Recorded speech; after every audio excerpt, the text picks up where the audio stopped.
Iran से लेकर भारत तक एक मुद्दा ऐसा जो लगातार शांत होने का नाम नहीं ले रहा है।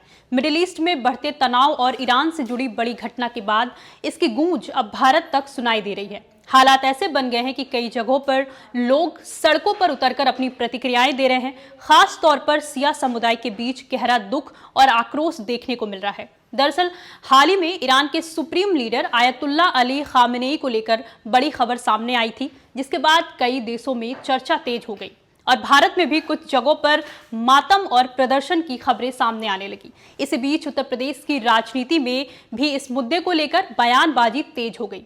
बीजेपी विधायक राजेश्वर सिंह ने इन प्रदर्शन को लेकर सवाल उठाए, लेकिन उन्हीं के पार्टी के कैसरगंज से पूर्व सांसद बृजभूषण शरण सिंह ने अलग रुख अपनाते हुए कहा कि अगर किसी समुदाय के धार्मिक नेता या उनसे जुड़े लोगों की हत्या होती है तो उनको मानने वालों की भावनाओं को ठेस पहुंचना स्वाभाविक है। उन्होंने कहा कि जहां जहां सिया समुदाय के लोग हैं वहां लोग अपना दुख और आक्रोश जता रहे हैं और ये उनकी भावनाओं से जुड़ा मामला है।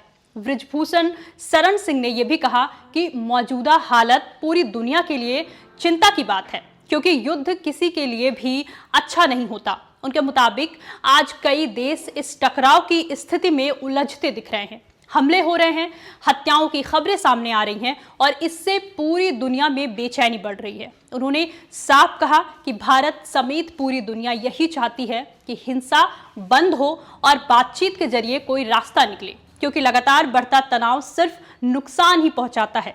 कुल मिलाकर साफ है कि ईरान में हुई इस बड़ी घटना का असर अब सिर्फ मिडिल ईस्ट तक सीमित नहीं रह गया, बल्कि इसकी गूंज भारत की राजनीति और समाज में भी सुनाई दे रही है। एक तरफ सिया समुदाय अपने तरीके से दुख और आक्रोश जता रहा है, वहीं राजनीतिक बयानबाजी भी तेज हो गई है।